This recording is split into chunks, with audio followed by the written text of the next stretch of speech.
페르디난드 마젤란은 바다를 가로질러 세계를 일주하던 중 남쪽 하늘에서 놀라운 광경을 목격했습니다. 길고 비스듬하게 흘러가는 은하수 옆에 또 다른 거대한 작은 빛의 무리가 보였죠. 마치 별로 채워진 구름처럼 보였습니다. 남반구 사람들은 이미 그 존재를 알고 있었지만 북반구 유럽 사람들에게는 처음 보는 모습이었죠. 오늘날 이 두 천체에겐 대마젤란 그리고 소마젤란 은하란 이름이 지어졌습니다. 우리 은하를 맴도는 대표적인 위성 은하죠. 그런데 그중 작은 소마젤란 은하에 대해서 오래전부터 전해져 오는 유명한 이야기가 있습니다. 사실 이곳이 은하 하나가 아니라 은하 두 개가 겹쳐 있다는 것이죠. 본격적인 관측이 시작되었던 1980년대부터 소마젤란 은하의 두 얼굴에 대한 의심은 제기되어 왔습니다. 그리고 드디어 천문학자들은 이 소마젤란 은하가 정말로 은하 두 개가 겹쳐진 현장이라는 명확한 증거를 발견했습니다. 우주먼지의 현저타임즈, 최근에서야 밝혀진 소마젤란 은하의 놀라운 두 얼굴에 대한 이야기입니다.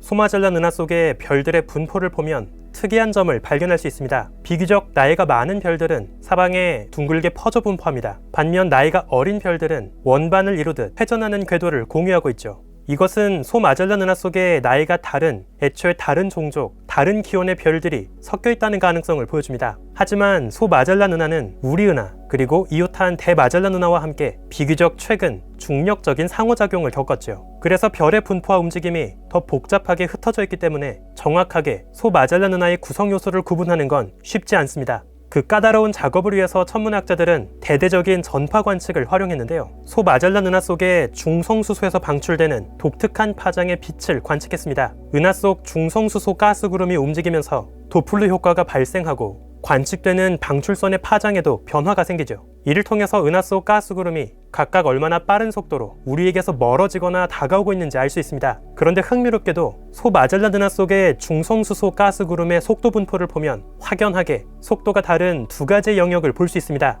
이 그림에서 왼쪽의 붉은 영역은 우리에게서 170km/s의 빠른 속도로 멀어지는 영역입니다. 오른쪽의 파란 영역은 비교적 느린 130km/s의 속도로 멀어지는 영역이죠. 즉 소마젤란 은하는 서로 다른 두 가지 속도로 멀어지고 있는 두 개의 영역이 겹쳐 있다고 볼 수 있습니다. 하지만 가스 구름이 얼마나 빠르게 움직이고 있는지 이것만으론 소마젤란 은하 속의 별들의 공간 분포는 그릴 수 없습니다. 이를 위해서 천문학자들은 아주 기발한 아이디어를 활용했는데요. 각 별들의 별빛을 관측하고 은하 속 먼지 구름에서 흡수된 흔적이 보이는지 안 보이는지를 비교합니다. 만약 어떤 별빛의 스펙트럼에 먼지에 의해 흡수된 흔적이 보인다면 그건 그 별이 먼지 구름보다 뒤에 있다는 뜻이죠. 반대로 별빛의 스펙트럼에서 먼지로 인해 흡수된 흔적이 보이지 않는다면 그 별은 먼지 구름보단 앞에 놓여 있다는 뜻입니다. 이를 통해 천문학자들은 소마젤란 은하를 채우고 있는 별들 중 어떤 별들이 비교적 가까운 거리에 놓여 있는지 또 먼 거리에 놓여 있는지를 구분했죠. 분석 결과 소마젤란 은하는 사실 하나의 은하가 아니었습니다. 대략 2만 광년이나 되는 거리를 두고 떨어진 두 은하가 겹쳐진 현장이었죠. 19만 9천 광년 거리의 은하 하나, 그리고 21만 5천 광년 거리의 또 다른 은하 하나가 겹쳐있던 겁니다. 더욱 흥미로운 것은 앞과 뒤에 있는 영역의 금속 함량이 다르다는 건데요. 가까운 거리에 있는 별들은 비교적 더 높은 금속 함량을 보입니다. 이건 비교적 최근에 태어난 어린 별이란 뜻으로 해석할 수 있죠. 이것은 소마젤란 은하의 정체를 보여주는 중요한 증거가 됩니다.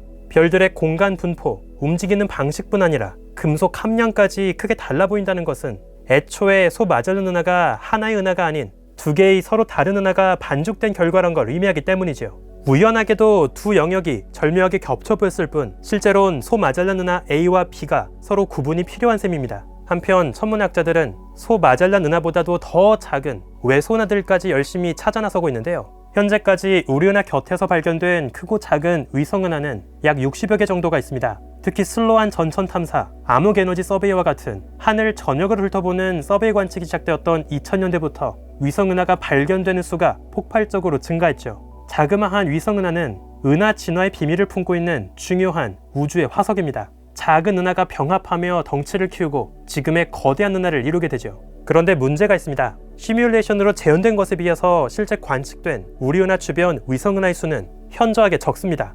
시뮬레이션에선 훨씬 더 많은 위성 은하들이 우리 곁을 맴돌고 있을 거라 이야기합니다.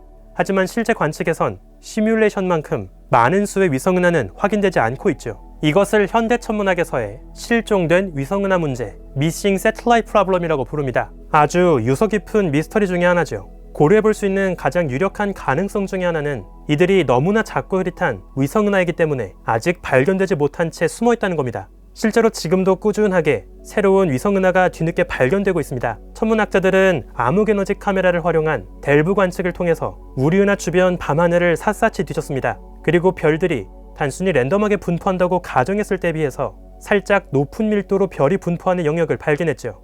얼핏 봐선 위성은하가 있다는 걸 눈치채기 어렵지만 자세히 보면 대략 6개의 흐릿한 위성은하가 한데 모여 있다는 걸 확인할 수 있습니다. 대부분 금속 함량이 아주 적고 100억 년 정도 된 나이가 많은 별들로 채워져 있죠. 오래전 탄생한 이래로 아직까지 미처 우리은하에 반죽되지 못한 채 주변을 떠돌고 있는 고대 화석의 조각이라는 걸 알 수 있습니다. 시뮬레이션과 달리 실제 관측에서 훨씬 적은 수의 위성은하가 발견되는 이유에 대해선 또 다른 가능성도 생각해 볼 수 있습니다.